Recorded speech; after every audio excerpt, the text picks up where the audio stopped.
Bagel. Montague demonstrated that the meaning of the sentence altogether could be decomposed into the meanings of its parts and in relatively few rules of combination. The logical predicate thus obtained would be elaborated further, e.g. using true theory models, which ultimately relate meanings to a set of Tarskian universals which may lie outside the logic. The notion of such meaning atoms or primitives is basic to the language of thought hypothesis from the 1970s. Despite its elegance, Montague grammar was limited by the context-dependent variability in word sense, and led to several attempts at incorporating context, such as situation semantics. 1980s. Truth values are incomplete. They get assigned based on context. Generative lexicon. 1990s. Categories types are incomplete and get assigned based on context. Dynamic turn in semantics. In Chomskyan linguistics there was no mechanism for the learning of semantic relations, and the nativist view considered all semantic notions as inborn. Thus,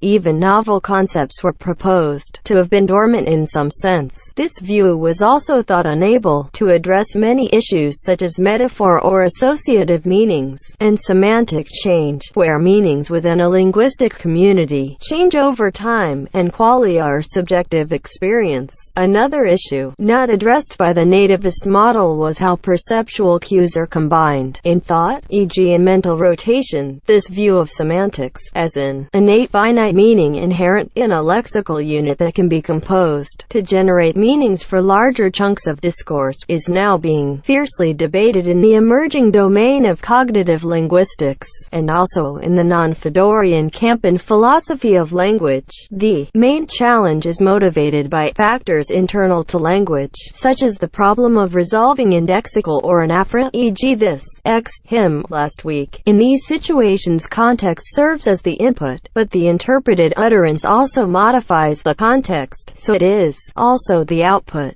Thus, the interpretation is necessarily dynamic, and the meaning of sentences is viewed as context-changing potentials, instead of propositions. Factors external to language, i.e. language, is not a set of labels stuck on things but a toolbox, the importance of whose elements lie in the way they function rather than their attachments to things.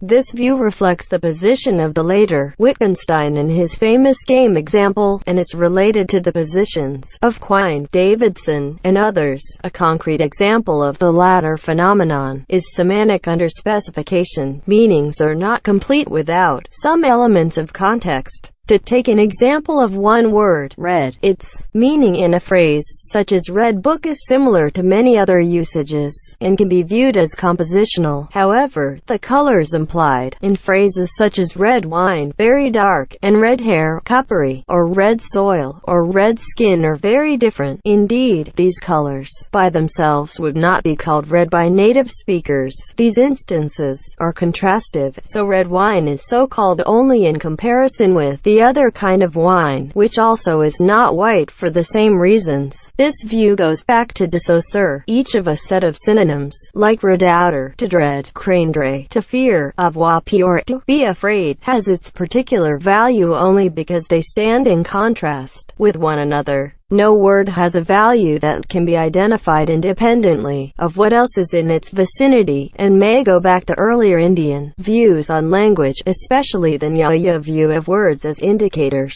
and not carriers of meaning, an attempt to defend a system based on propositional meaning for semantic underspecification can be found in the generative lexicon model of James Pastejovsky, who extends contextual operations based on type shifting into the lexicon. Thus, meanings are generated on the fly, as you go, based on finite context. Prototype theory, another set of concepts related to fuzziness in semantics, is based on prototypes. The work of Eleanor Rosch in the 1970s led to a view that natural categories are not characterizable in terms of necessary and sufficient conditions, but are graded, fuzzy, at their boundaries, and inconsistent as to the status of their constituent members. One may compare it with Jung's archetype, though the concept of archetype sticks to static concept. Some post-structuralists are against the fixed or static meaning of the words. Derrida, following Nietzsche, talked about slippages in fixed meanings. Systems of categories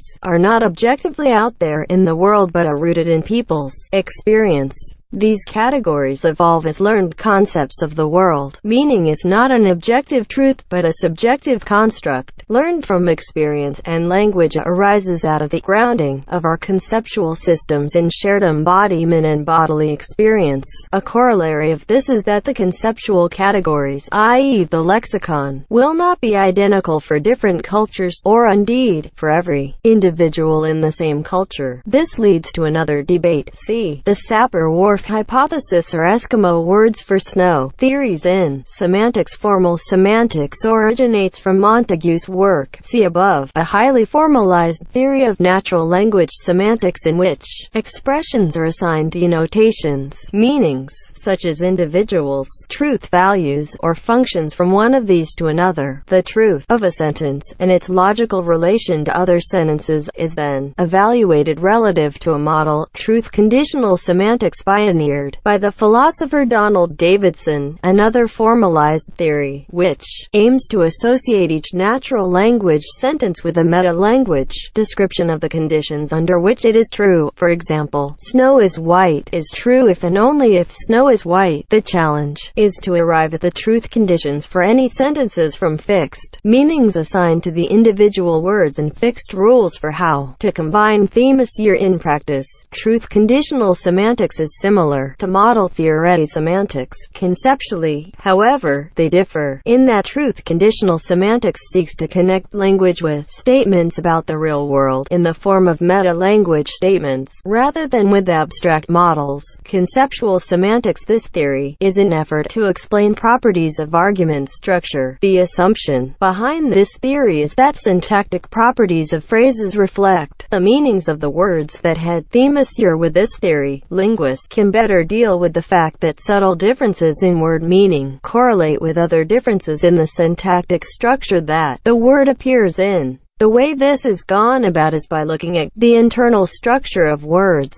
These small parts that make up the internal structure of words are termed semantic primitives. Lexical semantics, a linguistic theory that investigates word meaning. This theory understands that the meaning of a word is fully reflected by its context. Here, the meaning of a word is constituted by its contextual relations. Therefore, a distinction between degrees of participation as well as modes of participation are made. In order to accomplish this distinction, any part of a sentence that bears a meaning and combines with the meanings of other constituents is labeled as a semantic constituent. Semantic constituents that cannot be broken down into more elementary constituents are labeled minimal semantic constituents. Cross-cultural semantics. Various fields or disciplines have long been contributing to cross-cultural semantics. Are words like love, truth, and hate universals? See Underhill 2012. Is even the word sense so central to semantics a universal, or a concept entrenched in a long-standing but culture-specific tradition? See Verbitska 2010.